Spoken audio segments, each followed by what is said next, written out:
Just get here, would you please?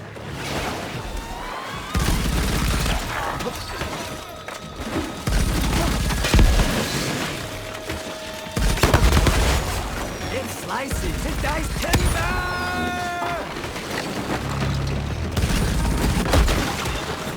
Welcome to GamingBolt. Today we're taking a look at Shadow Warrior 3. Shadow Warrior 3 is a smorgasbord of shooting and slashing, topped with wall running, grappling, executions, and other relevant action game tropes. It retains the grindhouse level gore of its predecessor while presenting a more focused linear narrative, sometimes to a fault. With above average levels of craziness, this may not be the most epic single player shooter campaign of 2022, but it's a fun time, for as long as you can savor it. The story takes place shortly after the events of Shadow Warrior 2, which saw Kamiko transform into a massive dragon to seal the gateway between the human world and the Shadow world. So you'd be forgiven for not seeing a single mention of Kamiko at all, or how Lo Wang survived being eaten. Instead, the dragon has been wreaking havoc on the world and Lo Wang is focused on killing it. Teaming with his old nemesis Orochizilla and the cranky witch Motoko, somehow Hoji's mask holds the answer, but can this team of angry misfits hold it together long enough to coexist? Shadow Warrior 3's campaign mostly succeeds with its pacing, quickly moving along without much delay. Despite misgivings about Kamiko seemingly being retconned, the setup starts off interestingly. Even if it does quickly veer away from the interesting friends-turned-enemies dynamic of Wang and Zilla, Motoko is also barely featured and seemingly exists just for one plot point, and for Wang to poke fun at. Wang's immature yet faithful attitude is captured well in a good amount of dialogue, but sometimes the writing goes a little too far. The innuendo and the crass humor, it comes across as unfunny at best and lame at worst. Character development also feels off, like the cast suddenly banding together rather than seeing any real growth, with perhaps one exception, because it's time to wind down the story.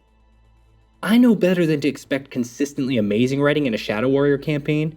You're in it for the fast-paced action and gratuitous violence, which is gloriously gratuitous here. But given how squarely focused on the narrative the game is, these can become annoyances more often than not.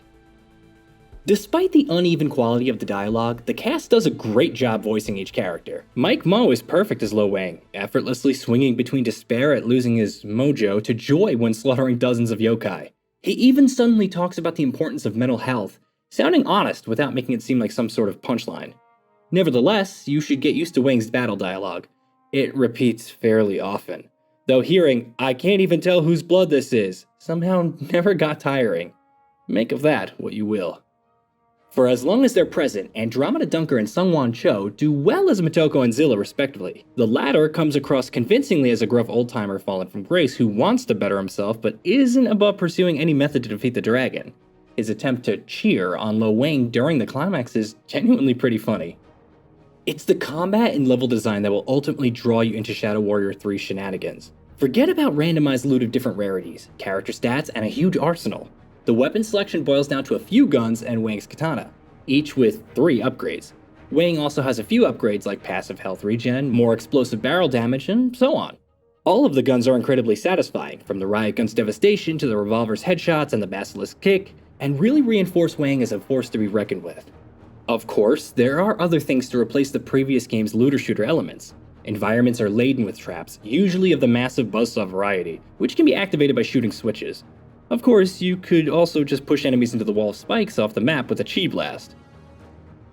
Wang also has increased mobility via wall running in addition to double jumping and dashing. The grappling hook can be used to latch onto some enemies and drag explosive barrels across an arena, and the new gore weapons obtained on execution. Basically, when you execute an enemy, you take a weaponized piece out of them. This ranges from ice bombs and giant mallets to a floating eye that automatically attacks foes and a grenade that turns to mini disco balls of lasers. Depending on how strong an enemy and their gore weapon is, you may need more than 1 bar of execution meter. Thus, it becomes a case of using a single bar on a smaller enemy to obtain health buffs and freeze crowds or saving 2 bars for the big guns. Aside from the gore weapons they confer, the enemy variety also warrants a mention. Shogai are your regular mooks that keep the execution meter, health, and ammo coming, but there's also crazy foes like the Hattori, which has 4 arms and wields 3 blades. Firing blindly results in it deflecting many of your bullets, but it's susceptible to stunts with a chi blast, especially when it begins spinning. The Megora twins, with their tendency to burrow underground and pop out to throw projectiles, also require some timing to take down, or a good freeze to stop their movement entirely. There's no strict requirement for using certain weapons on certain enemies, but you'll be alternating plenty between shooting and slicing, since range kills confer health while melee hits and kills provide ammo. Compared to the randomly generated sections of Shadow Warrior 2, level design is much more guided and cohesive, or at least as cohesive as a world can be with a massive dragon warping its gravity and weather on a whim.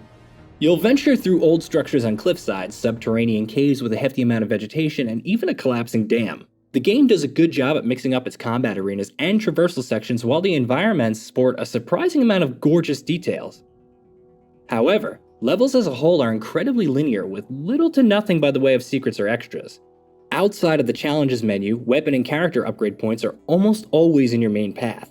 Even if you were curious to see what lies on the beaten path, there's ultimately nothing of note. At least the controls excel in almost all circumstances. Switching between melee and range combat, grappling, wall running, and movement are all very fluid. Executions are also generally smooth, but there will be an instance or two where the response feels kinda off. Also, for as good as the katana can be, especially when upgraded to shoot fireballs, summon thunder, or more, its swings can sometimes feel like they lack a little bit of heft, impact. Your mileage may vary though. With a runtime of less than 5 hours on medium difficulty, Shadow Warrior 3 almost insists on not overstaying its welcome. Even when contrived, the campaign is definitely a complete experience, it's just that you'll be hungering for more even when it's over. You could attempt hard mode, which makes enemies hit harder, along with completing the checklist of challenges for upgrade points. There are no challenge levels or modes like an endless arena though. You don't even have options like New Game Plus or a chapter select for revisiting completed levels. One could argue that it doesn't need these things, but with how fun the gameplay is, having something else besides the campaign to cut loose, that'd be nice.